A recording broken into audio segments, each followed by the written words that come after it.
Hello beautiful souls, good morning, welcome back to my YouTube channel. আশা করি তোমরা সকলে খুব ভালো আছো, আমিও খুব ভালো আছি। আজকের দিনটা বিশেষ, কারণ আজকে হচ্ছে 29শে ফেব্রুয়ারি।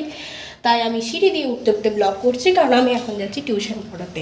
আর এই দেখো কি অবস্থা, এই দেখো সকাল সকাল কে চলে এসছে। আয়, তোর মা এখনো ওঠেনি তো?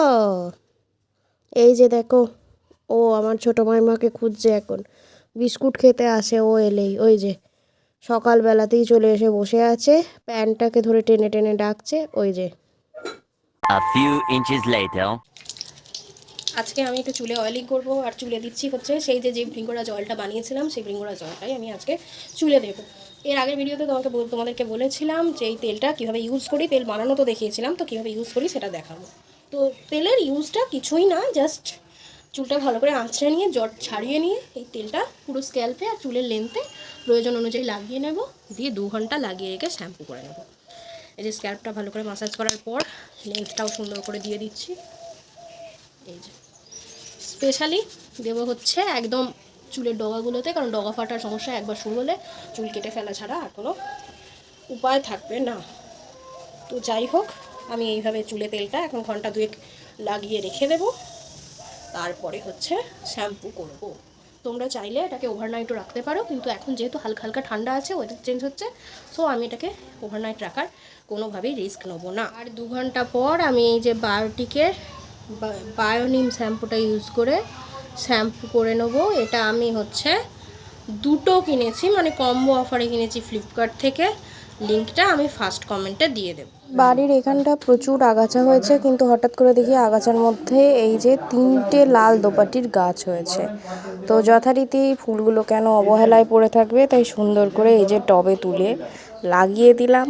দেখি কতটা ফুল ফোটে। আর এই যে অ্যালোভেরা গাছটাকে তুলে এখানে লাগিয়ে দিয়েছি, এও বেচারি পুরো জঞ্জালে ঢেকে গিয়েছিল। দেখা যাক এরা কতটা সৌন্দর্য দেয়। আর বেশ কিছু ঘাস তুলে ফেলে দিয়েছি, টবের যে গাছগুলো ছিল সেগুলোর মাটি কুপিয়ে দিয়েছি।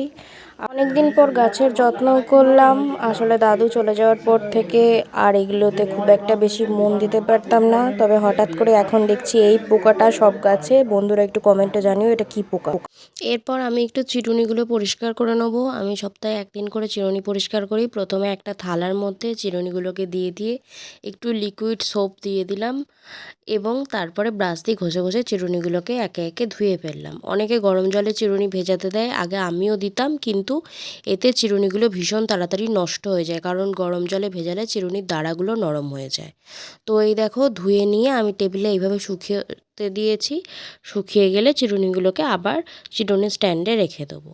তারপরে এই যে ব্রাশ দিয়ে একটুখানি বেসিনটা ঘষে দিলাম, কারণ সাবান বা ডিটারজেন্ট দিয়ে কাজ করার পর বেসিনটা যদি না ঘষে দেওয়া হয় তাহলে বেসিনটা বড্ড পিচ্ছিল হয়ে যায় এবং খুব তাড়াতাড়ি এটাতে শ্যাওলা জমে। তো বিশেষ কিছু না, একবার জাস্ট ব্রাশ দিয়ে ঘষে দিয়ে তারপরে জল দিয়ে একটুখানি ধুয়ে দিলেই এটা ঠিকঠাক হয়ে যাবে, আবার আগের মতো চকচক করতে থাকবে। A few minutes later. এরপর আমি স্নান টান সেরে আজকে অনেক দিন পর পুজো করলাম। এই যে দেখো আজকে সোমবার, তাই মহাদেবের মাথায় জল ঢাললাম। আমি বোনকে স্কুল দিতে গিয়ে দেখলাম রাস্তার ধারে আকন্দ গাছ, তো ফেরার সময় আকন্দ ফুল নিয়ে এসেছিলাম, তাই শিবকে আকন্দ ফুল দিলাম এবং হচ্ছে গঙ্গা জল দিলাম।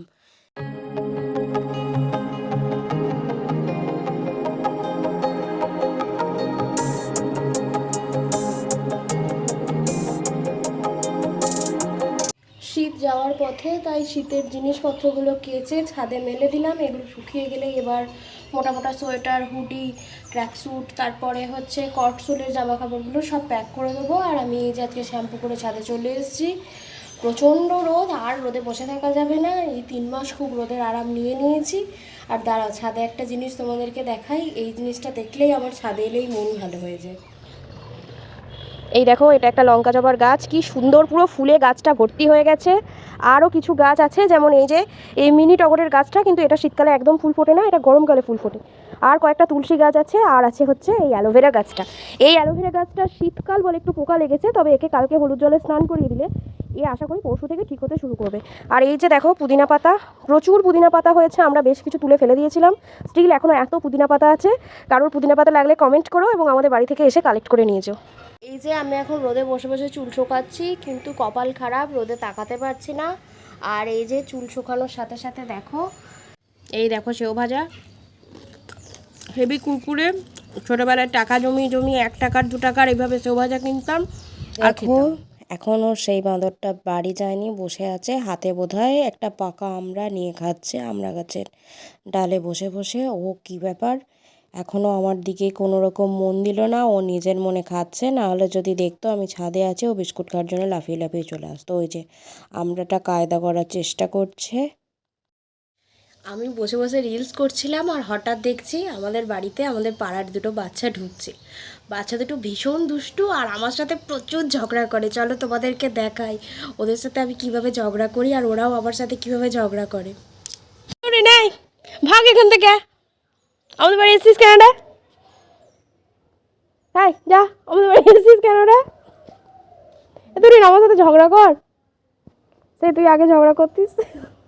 কি করেছে? মাছ চুরি করেছে। মাছ চুরি করেছে? রোজ করে। রোজ করে? তাহলে কার কাক করেছে মাংস চুরি করে।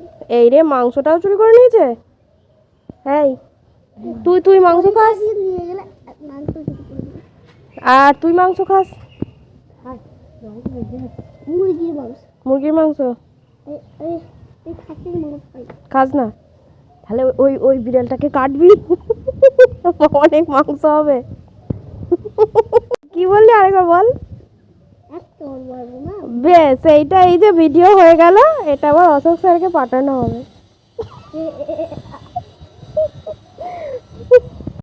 এই যে আমি এখন যাচ্ছি কম্পিউটার ক্লাসে। এই দেখো টোটোয় উঠে পড়েছি, তোমাদের সাথে আবার দেখা হবে বেশ কিছুক্ষণ পর।